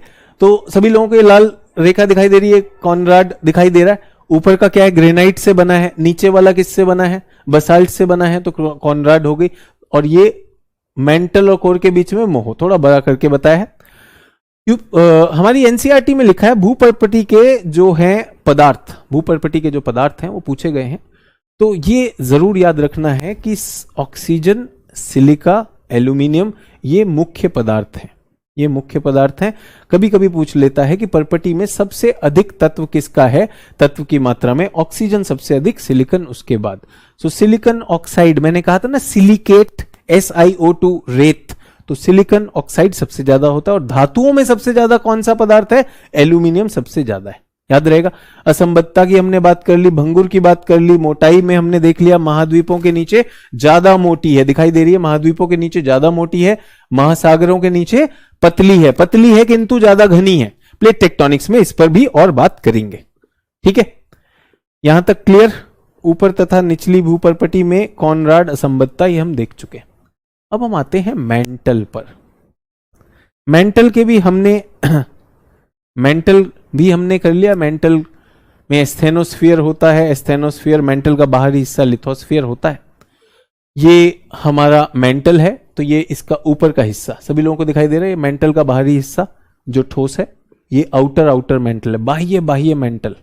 उसके बाद ये दुर्बलता मंडल, लो वेलोसिटी जोन, यहां पार्शियल मेल्टिंग हो जाती, पार्शियल मेल्टिंग, कुछ चट्टाने जो है धीरे धीरे मेल्ट हुई हैं, इसलिए यहां पर कम हो गया। और ये हमारा मुख्य मेंटल आ गया जो 700 किलोमीटर तक रहेगा। ये पूरा का पूरा बाह्य मेंटल है, ये पूरा का पूरा क्या है, बाह्य मेंटल, ये पूरा का पूरा बाह्य मेंटल। मेंटल से जुड़ा एक और इंपॉर्टेंट बात मैं बताना चाहता हूं जो शायद आपको पसंद आएगी, सोचिएगा उसके बारे में। क्या आप सभी लोगों ने सुना है कि भूगर्भ शास्त्रियों ने पाया कि जैसे जैसे हम पृथ्वी के अंदर जाते हैं तो तापमान बढ़ता है और उसकी दर यह है 32 मीटर पर 1 डिग्री सेल्सियस। यस या नो बताइए, आपने सुना है? जैसे जैसे हम अंदर जाते हैं, पृथ्वी के अंदर जाते हैं तो यह होता है।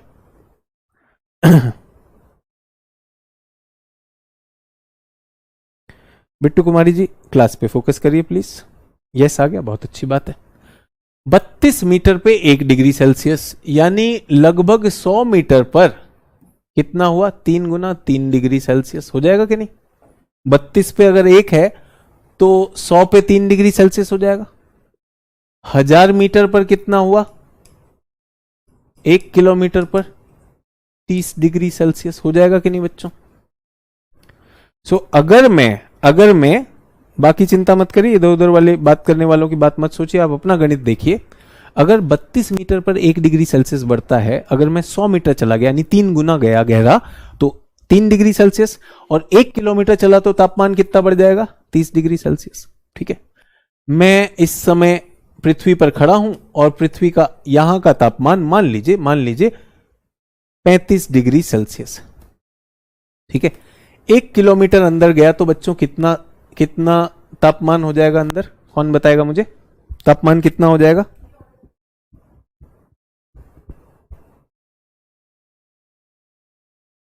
सर 65 हो जाएगा, 65 हो जाएगा। चलिए, पृथ्वी के केंद्र तक जाना है बच्चों मुझे। पृथ्वी का केंद्र कितना है? 6400 किलोमीटर।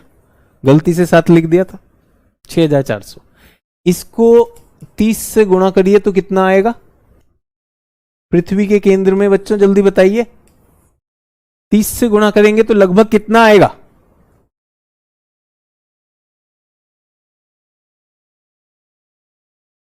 जीरो 3 0, 4 तिया 12, 6 तिया 18, 19, 1,92,000 डिग्री सेल्सियस। 1,92,000 degree Celsius. ये तो भाई सूर्य का तापमान है, पृथ्वी तो गायब हो जाती, पृथ्वी तो वाष्पित हो जाती। इस पर तापमान एक्चुअली कितना है वहां पर? 5,500 डिग्री सेल्सियस। या 6000 डिग्री सेल्सियस। अब आपको तो यूपीएससी देना है, आप तो बात बात में प्रश्न मुझसे पूछ लेते हैं कि सर प्रीलिम्स करेंगे या मेंस करा रहे हैं, लेकिन भूगर्भ शास्त्री की तो नौकरी है ना भाई, उसे तो जवाब देना पड़ेगा। प्रश्न आया, बहुत बड़ा प्रश्न आया, क्यों? विसंगति है कि नहीं बच्चों? जल्दी से बताइए, एनामोली है, विसंगति हुई या नहीं? तो कौन इसका हल करेगा? ये वास्तविक है, ये वास्तविक है, और ये जो है थ्योरेटिकल आना ये चाहिए, है कि नहीं? सर ये मैं भी ट्राई किया था, मेरे को भी समझ में नहीं आया। अच्छी बात है, अच्छी बात है। तो भाई ये सच में बहुत बड़ी विसंगति है, और इस विसंगति को श्रीमान आर्थर होम्स ने इसको सुलझाया। कौन है ये? भूगर्भ शास्त्री हैं। उन्होंने कहा देखिए भाई ये तो सच है, ये सच है, पृथ्वी के अंदर का तापमान 5000 6000 से ज्यादा का नहीं है, 2 लाख के करीब तो हो ही नहीं सकता, ये नहीं है। तो फिर इसका कैसे एक्सप्लेनेशन करें? तो उन्होंने कहा पृथ्वी के अंदर जो ऊष्मा है ना, जो ऊष्मा है वो ऊष्मा जो है स्थानांतरित होती रहती है। पृथ्वी का जो ये मेंटल है, मेंटल में संवहन हो रहा है। संवहन से क्या हो रहा है? ऊष्मा का ट्रांसफर हो रहा है। ऊष्मा निचले स्तर से ऊपर के स्तरों पर लाई जाती है और यहां पर ठंडा हो जाता है और फिर यहां पर गर्म होता है। तो जब हम ऊष्मा को, आप यूं समझिए, एक उदाहरण देना चाहता हूं, ऐसे एक उदाहरण देना चाहता हूं। घर में सुबह सुबह आपको कहा कि गर्म दूध पियो, और आपने देखा ग्लास में वो दूध बहुत ज्यादा गर्म था, तो आपने क्या किया? एक खाली ग्लास लिया, उसमें 2-4 बार अल्टा पल्टा कर लिया। करते हैं अल्टा पल्टा, उससे क्या होता है? दूध ठंडा हो जाता है। तो पृथ्वी के अंदर जो मेंटल की चट्टानें हैं वो एक जगह पर स्थिर नहीं है, वो चलायमान है, वो चलती हैं और अपने साथ ऊष्मा को सतह के पास ले आती हैं और सतह से वो बाहर उत्सर्जित हो जाता है, धीरे धीरे फिर वापस आ जाती हैं। तो इस तरह से एक हीट का ट्रांसफर का मैकेनिज्म है। हीट ट्रांसफर मैकेनिज्म की वजह से ऐसा नहीं हुआ कि कोर में बहुत ज्यादा हीट है जो 1.9 लाख डिग्री सेल्सियस हो, अपितु वो बट जाती है। बटने के कारण ये प्रक्रिया चल रही है, और कुछ जगह पे तो पृथ्वी खुल जाती है, तो उससे वो ज्वालामुखी फट भी जाता है। सभी को समझ में आया? इस सिद्धांत को क्या कहा गया? इस सिद्धांत को कहा गया मेंटल संवहन सिद्धांत। आगे फिर बताऊंगा, आज सिर्फ सूचना दे रहा हूं, आज सिर्फ सूचना दे रहा हूं, ठीक है? विसंगति सबको समझ में आई थी? सर आज 21 जून है, आज सन जो है एक लाइट इक्वेटर पर है, इसके बारे में कुछ बता दीजिए। तो बेटा 21 जून या 22 जून मान लीजिए, 21-22 जून को इसे हम विषुव कहते हैं, ठीक है? इक्विनॉक्स कहते हैं, इक्वल डे इक्वल नाइट। तो आज सूर्य जो है विषुवत रेखा पर, नहीं विषुवत रेखा नहीं, आज तो विषुव नहीं है, आज तो वो है ना समर सॉल्स्टिस, समर सॉल्स्टिस है। ये आज कहां पर चमकता है सूर्य? जून में कर्क रेखा पर, कर्क रेखा पर। मार्च और सितंबर में वहां पर, अभी कर्क रेखा पर है। तो इसे कहा जाता है कि सूर्य का सर्वोच्च जो है उत्तरी गोलार्ध में जाने का जो अक्षांश है वो आज अर्जित होगा।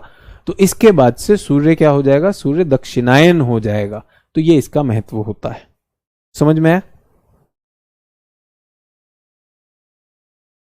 राहुल जी किताब पढ़िए, एनसीईआरटी पढ़िए बेटा, एनसीईआरटी जरूर पढ़िए। ये समझ में आया? पहले लिख लिया कि नहीं लिख लिया? मेंटल संवहन सिद्धांत लिख लिया? इसने हमें क्या समझाया?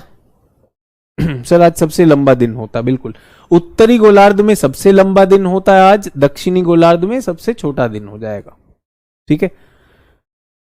मार्च और सितंबर, 21 मार्च 23 सितंबर को विषुवत पर होता, उसे विषुव कहते हैं। आज जो है, आज कहां पर है? जून में है, 21 जून में, ये कर्क रेखा पर है, उत्तरी गोलार्ध में सबसे लंबा दिन, ठीक है? मेंटल के बारे में भी समझ में आया? आखिरी चीज, और क्लास फिर खत्म करते हैं, क्लास खत्म करने का समय भी हो गया। कोर, कोर में हमने देखा दो भाग, और कोर से बनता है पृथ्वी का चुंबकीय क्षेत्र। ये आज का होमवर्क है। सभी लोग होमवर्क सर यहां लिखा है मेंटल ठोस है, ऐसा क्यों? बिल्कुल ठोस है, इसमें कोई डाउट है? मेंटल से एस वेव जा सकती है इसलिए ठोस है, तो इसमें डाउट क्या है सर? इसमें डाउट क्या है? कर्क रेखा पर मकर पर किस दिन पहुंचेगा बेटा? मकर पर पहुंचेगा ये 22 दिसंबर को। 22 दिसंबर को।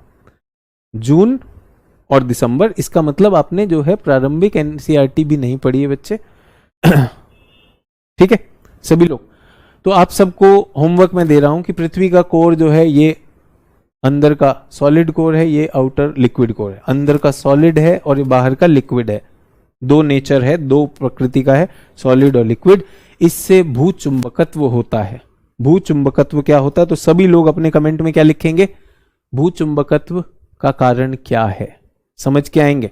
जो आपको समझ में आएगा लिखिएगा, मैं इसका उत्तर भी दूंगा क्या होता है। और भूचुंबकत्व क्या करता है?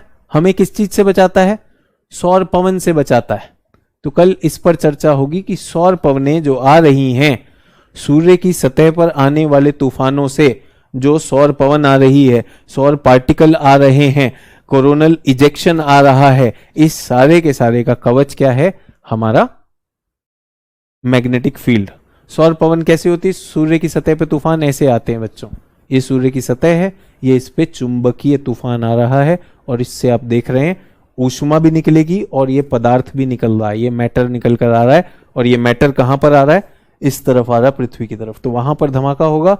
सूर्य की सतह, चुंबकीय तूफान, ये कोरोनल इंजेक्शन है, कोरोना कहलाता है उसका बाहर, coronal ejection, coronal mass ejection, ये वहां से टूट कर आएगा और इसके अंदर के कण हमारे वायुमंडल को अपने साथ बहा कर ले जाएंगे। तो आपका होमवर्क है कि बताइए कि ये किस तरह से चुंबकत्व, पृथ्वी के पास चुंबकत्व आया। और एक और विशेष सुंदर सी चीज इससे बनती है, आपने सुना होगा ऑरोरा। तो ऑरोरा क्या होता है? Northern light, southern light.